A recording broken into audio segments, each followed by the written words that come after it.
प्यारे बच्चों, आज हम रियाजी में एक और कई किसे कहा जाता है देखेंगे।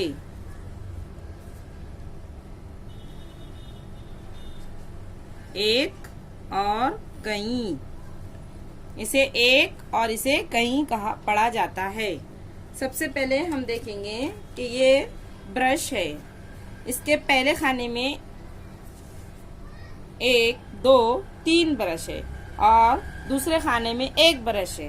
तो यहाँ पर पहले खाने में 3 ब्रश को कई ब्रश कहेंगे और यहाँ 1 ब्रश है, इसके गिर्द हम दायरा बनाएंगे।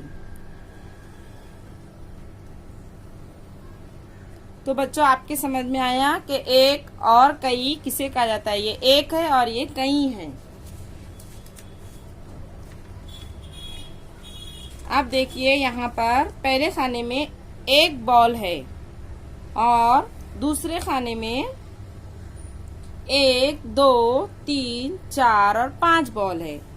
अब यहाँ हम देखेंगे कि इसे 1 पढ़ेंगे और यहाँ पर जो बॉल रखे हैं 5 बॉल है, इसे कई कहा जाएगा। अब हम कई के गिर्द दायरा बनाएंगे। ये हो गए हमारे कई बॉल।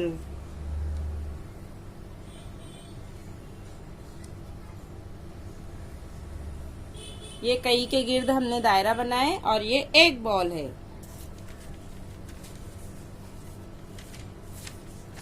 अब इसके बाद हम देखेंगे, ये 2 खाने हैं। 2 खानों में पहले खाने में 1, 2, 3 फूल है, ये कई फूल है और ये 1 फूल है। 1 के गिर्द हम दायरा बनाएंगे। ये 1 और ये कई। हम यहाँ देख रहे हैं कि 1, 2, 3 लट्टू दिखाई दे रहे हैं इस खाने में और दूसरे खाने में 1 लट्टू दिखाई दे रहा है। तो हम ये 3 जो लट्टू है इसे कई पढ़ेंगे, कई कहेंगे और इसके गिर्द दायरा बनाएंगे। कई के गिर्द हमने दायरा बनाए। ये कई है और ये 1 है।